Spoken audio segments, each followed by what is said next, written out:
100 to 200 years, there would be two human races.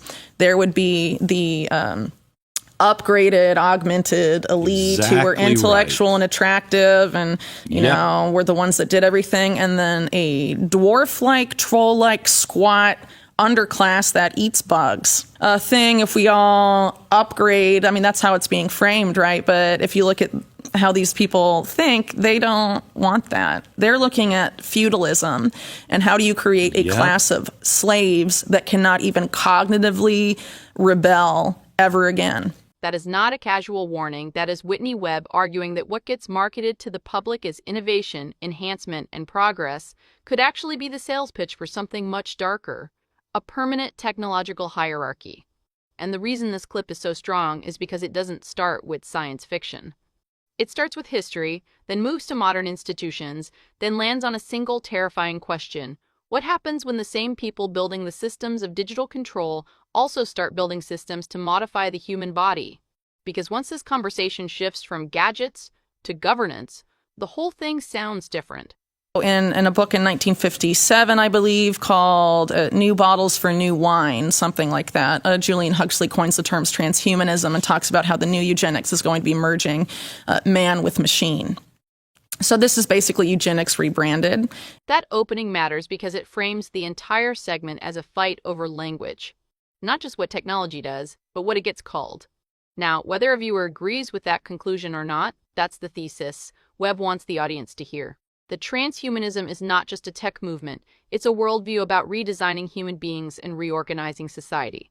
UNESCO's own historical material confirms that Julian Huxley was the organization's first director general, which is relevant because Webb is grounding her warning in elite institutional history, not just internet theory.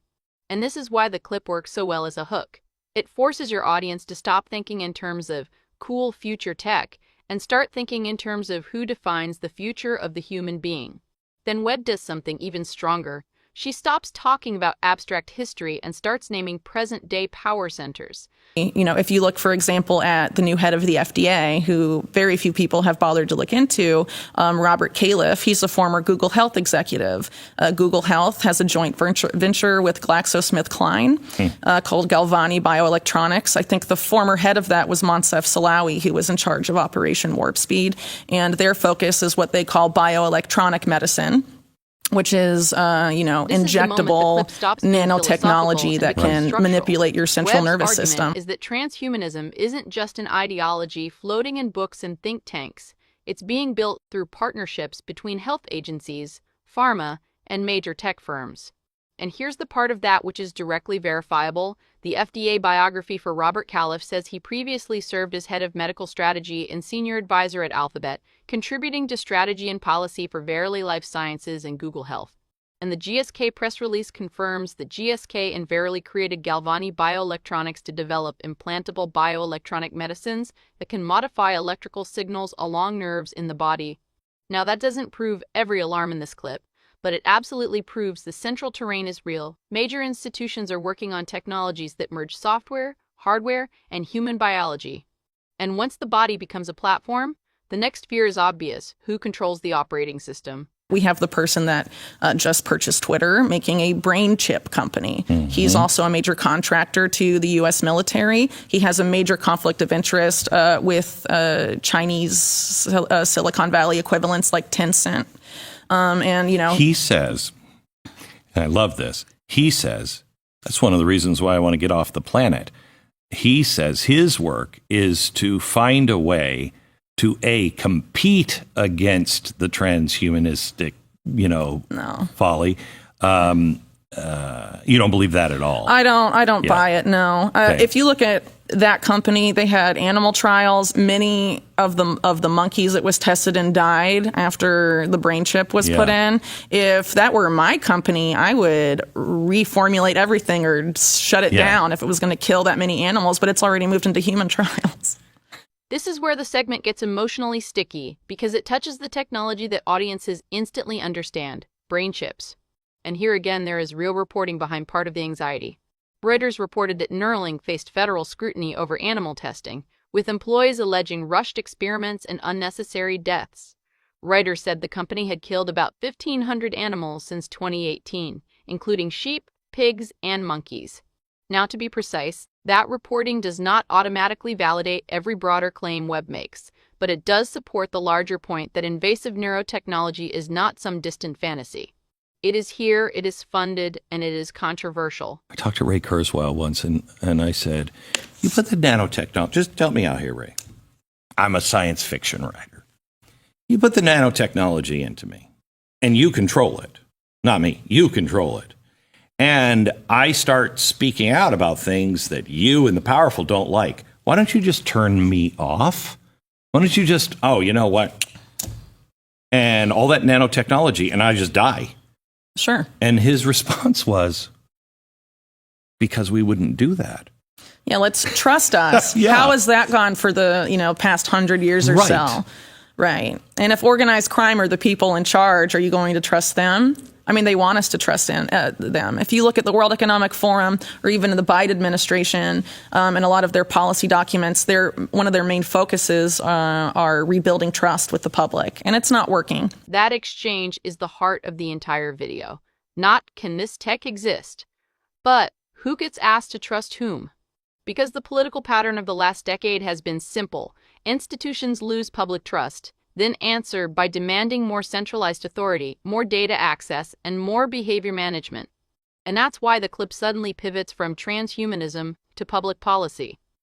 There's sort of these mergers, because there's many of them, of Silicon Valley companies and big pharma. They're framing it as healthcare, but it's eugenics being framed as healthcare.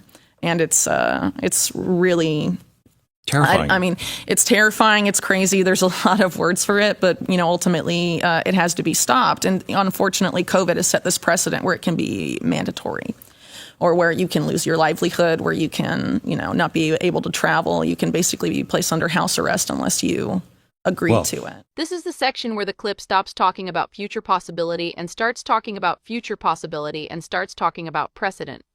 Webb's point isn't just the technology could become coercive. It's that the public has already lived through a period where emergency health policy reshaped movement, work, and participation in public life, and she sees that as the model future systems could build on. Now, the most explosive side argument in this video comes when Glenn Beck brings up Canada's assisted death debate and says social systems can slide from care into disposal logic. Reuters did report that Canada's MAID framework became highly controversial as it expanded, with critics warning that vulnerable people could gain easier access to death than to housing, treatment, or support. Reuters also noted reports of people seeking MAE because they lacked adequate housing or other supports. How do we not remember what happened last time? Well, I think some of these people, you look at the Rockefellers, they funded what happened last time. Yeah. A lot of that money that was used to set up the Nazi eugenics program came from the Rockefeller Foundation, and that's a matter of record. They've tried to go back and say, oh, we're sorry, but they're funding a lot of this stuff now. That's not a neutral line. It is designed to connect modern biopolitics with historic abuses. But the final section is the one people will remember because that's where Webb names the end state in the bluntest possible terms. If you don't, in the grand scheme of where we've all been upgraded, we're all part of the internet. Upgraded. Yeah, I know. I don't think that's the intention. That's how they're selling it to people. If you look at this, for example, the British Eugenics Society, where a lot of this came from, you look at someone like H.G. Wells, best known as a science fiction writer, but also a avowed eugenicist. He predicted that in 100 to 200 years, there would be two human races. There would be the upgraded, augmented elite who were intellectual and attractive and, were the ones that did everything. And then a dwarf-like, troll-like, squat underclass that eats bugs. And, for people that have been paying attention, it seems like, they're selling this as one way. It's all going to be a utopian thing if we all upgrade. That's how it's being framed, right? But if you look at how these people think, they don't want that. They're looking at feudalism and how do you create a class of slaves that cannot even cognitively rebel ever again. That is the line your whole video should be built around. Not because it is proven as destiny. Not because every part of this warning is settled fact, but because it reveals the real stakes of the argument. If bodies become programmable, if medicine becomes inseparable from data systems, if access to normal life can be conditioned on compliance, and if enhancement is distributed unequally, then the question is no longer whether technology changes society. The question is, who gets upgraded, who gets managed, and who gets left with no meaningful power to say no? That's what makes this clip bigger than one interview. Whitney Webb is warning that the endpoint of all this isn't just a smarter world. It could be a more obedient one. And whether you think she's exactly right, partly right, or overstating the case, one thing is undeniable. The technologies she's pointing at are real. The partnerships are real. The policy precedents are real. And the fight over who controls the human future is already happening.